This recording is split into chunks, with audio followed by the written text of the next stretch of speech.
What is going on, guys? Ethan Brooks Fishing here. It's been a while, and you're probably thinking maybe the camera quality is better, but I am filming on my GoPro. Now, I finally got my chest mount yesterday at Bass Pro Shops, and I'm about to start uploading on the GoPro. Now, it's at an angle right now because I can't get it set up correctly because it's being weird. But anyways, yeah, and we are finally in spring. It's almost 80 degrees. It's about 70, 75 degrees right now. Water temps are going up. Speaking of which, this past week, real quick, I went on a trip on a boat to Watts Bar Lake in Tennessee. I caught some really nice fish, but I couldn't record it because I didn't have my chest mount. I hadn't bought it yet. Also, hope you had a good Easter. I did. And real quick, I'm just sorry that I haven't been uploading. I've been really busy helping my mom with the house, and I've been doing a lot of work for a reason that will totally pay off for me not getting to upload and stuff. And this trip is going to be fantastic. I cannot wait to go on this trip. We're already starting to plan the route for it, but I can't tell y'all yet because it would ruin the whole entire surprise. But anyways, by the title of this video, now that I've got through what I've said, where I've been, today's video is Top 5 Spring Baits. Top 5 Spring Baits, Part 2. Now, I made a video maybe, let's see, maybe back in February, I think it is. And I made it based on my personal preferences of the top 5 baits that I produce. Well, after going on this trip and the pre-spawn is now beginning, I've learned that there are some more baits that could cancel or even like overrun some of the baits I said in the beginning. So, other than that, thank y'all for the endless support, and let's get right into the video. Now, I don't have the baits with me, but I'm still just going to go over it.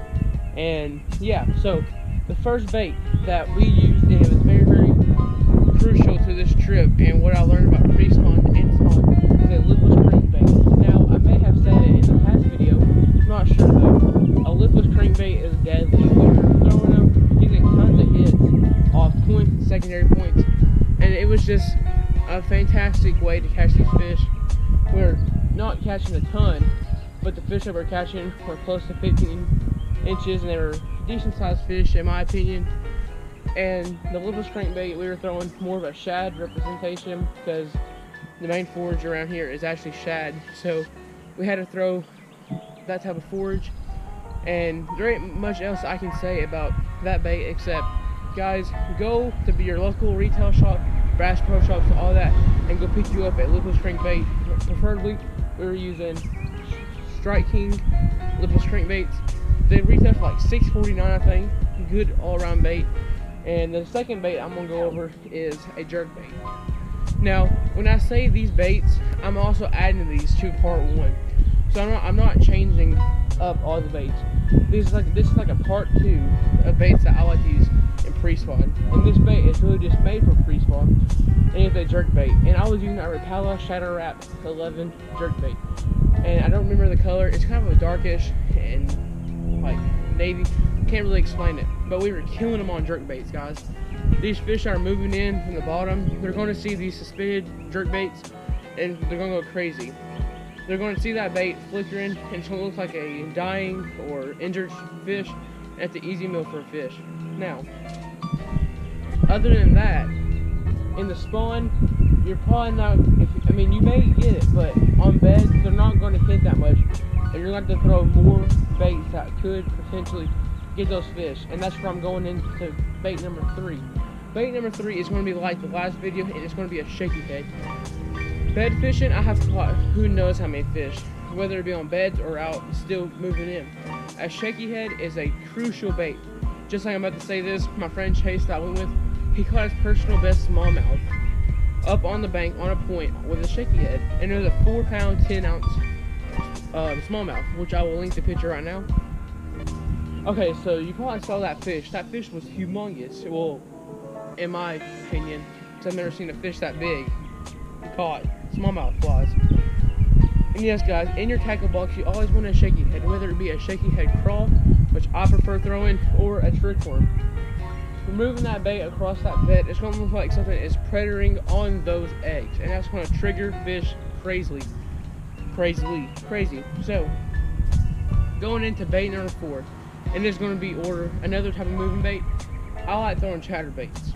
Now, some people don't like throwing chatterbaits on beds and stuff, but I have seen in the past years that I have grew into bass fishing, that probably about 20 to maybe 20 even to 30 fish that I've caught on beds have actually been on chatterbaits.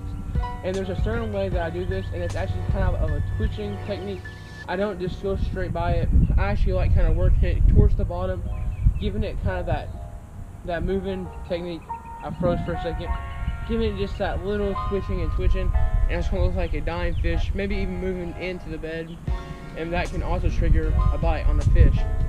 Now, you may not agree with that, I don't know. I've just seen in the past years that a chatterbait has done crucial damage to bedfish, or just spawn fish in general, and even pre-spawn. And moving into the last bait, everybody knows this.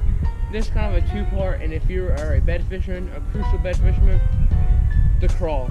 A soft plastic crawl. Now, this is probably my favorite. Now, I said it in the last video, the part 1. And yes, I am repeating some of these baits, but guys, the crawl.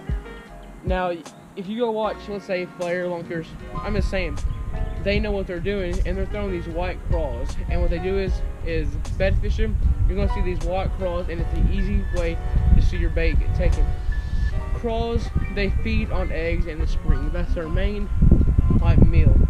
And see, when a bass is looking around and they see that bait slanted, looking like they're eating on the eggs, it's gonna make that bass so angry. Now, I like to throw mine on a bobber stop Texas rig, pulling that bobber stop down onto the weight, the Texas rig weight. And people don't like bobber stops as much because they can kind of make it look mess it up. I don't know. I do both Texas rig, shaky head, and bobber stop. So all together, it doesn't really make a difference. Just getting a crawl on a bed can trigger some amazing fish. And I'm actually going to tie this in kind of like a fifth part 2. So the 5th bait was a crawl. I'm going to add in a jig with that. I don't throw jigs that much on beds, but when I do, I have not caught that many fish on jigs, but I know people who have, and that's really all I have to say. So, I hope you enjoyed this video. I'm glad I'm back. Hopefully you're glad that I'm uploading again.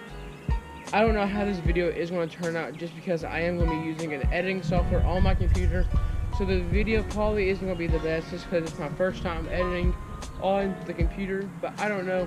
Tell me what y'all think in the comments below. I hope you're excited that pre-spawn and summer's coming. I can't wait. Fishing is starting to pick back up, and I can't wait to start making more and more videos for y'all every single week. And quick announcement, thank you for 150 subscribers. I'm crazy. I grew in subscribers pretty quickly after hitting 100. So just keep on telling your friends about my channel and keep on putting the views up, and I cannot wait for future days where I get to keep on making videos. Hey, stop it. Anyways, guys, I hope you enjoyed the video.